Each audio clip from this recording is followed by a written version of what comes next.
Hey everyone, and welcome. Today, we're going to tackle something that can feel super intimidating for any researcher, the research proposal.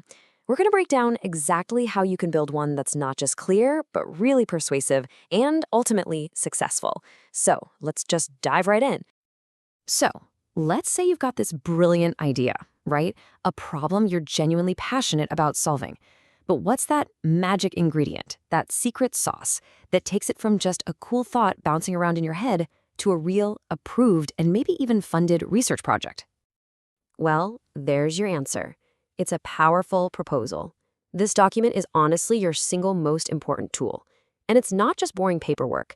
Think of it as the bridge that connects your amazing concept to actually making it happen in the real world. So what is it really?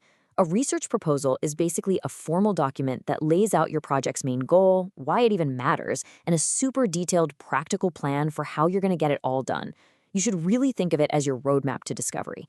Its entire job is to convince whoever is reading it that your project is credible, that it's achievable, and most importantly, that it's absolutely necessary. Now, here's the real secret to a proposal that knocks it out of the park. It isn't just about having good information in each section. No, the key is creating a logical, golden thread that weaves through and connects every single part, from your very first sentence all the way to your last. This is what makes your entire argument flow and feel just incredibly persuasive. And this right here perfectly illustrates the path of that thread. It all kicks off with a real-world problem of practice, something that's actually happening. This problem then naturally leads you to formulate very specific research questions. Now, to answer those, you have to understand what people have already said about it, and that's your literature review. And that review, if you do it right, reveals a gap that you then propose to fill using your research methods. You see? Each step just flows logically from the one before it. So let's dig into that first, absolutely critical link in the chain. How do you take a general problem, a big idea, and sharpen it into a focused research question you can actually answer? I love this quote from researcher Tom Moriarty. A strong project almost always starts with what he calls a problem of practice. It's really just that simple observation that something out there in the world isn't working as well as it could be. This is what grounds your research in reality and gives it that immediate sense of importance. So the process of finding your question, it's kind of like a funnel. You almost always start with a really big, really broad curiosity. For example, you might just be thinking, I wonder how people write. I mean, it's a huge question, right? It's practically impossible to answer just like that. So from there, you start to narrow it down. You add some context, some constraints. So how do people write suddenly becomes, I wonder how college students write on Snapchat. You see how we're already getting way more specific? We've got a target group, college students, and a specific platform, Snapchat. And you just keep refining until, boom, you have a specific, answerable research question. I wonder how long it takes college students to write on Snapchat. Now that is something you can actually go out and measure. This journey from the general to the specific is what makes a project doable. Okay, so once you have your question, you can't just start answering it in a vacuum. You've got to join the existing academic conversation. And that brings us to the literature review and the all-important mission of finding the research gap. Now, this is so important, and it's a distinction a lot of people miss. A literature review is not just a book report where you summarize a bunch of articles. It's a synthesis. You're actively weaving together everything that's already known to reveal a clear, undeniable gap in our knowledge, a gap that, surprise, surprise, your study is perfectly designed to fill. A really fantastic way to structure this is using John Swales's CARS model. It stands for Create a Research Space. It's this beautiful, simple three-step process. First, you establish a territory.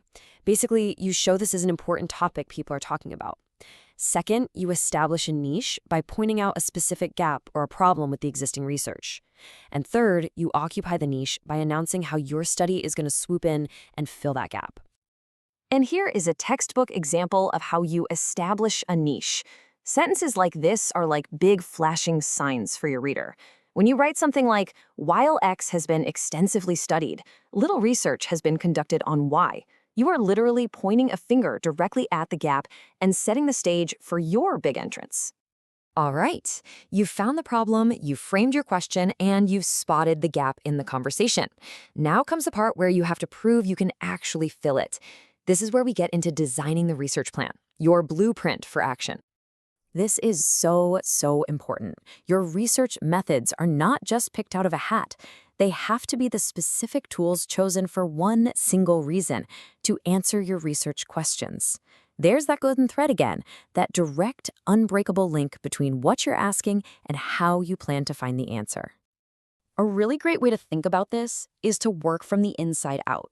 So before you even start thinking about specific methods, ask yourself this one fundamental question. What kind of data will actually answer my questions? Is it numbers? Is it quotes from interviews? Is it field notes? You gotta start with the end in mind. And only after you know the exact data you need do you then ask, okay, what methods are going to produce that specific data? Following this process ensures your choices aren't random. They're strategic and directly tied to your goals. So when you write your methodology section, it's not just a list, it's a promise of transparency. You need to explain exactly how you'll get the data, what tools you'll use, who you're going to study, and how you'll make sense of the results. And honestly, the most important part, you have to justify every single one of those choices. This is what lets other researchers trust your work and maybe even replicate it down the line. Okay, so we've covered the core logic, that golden thread that holds a great proposal together.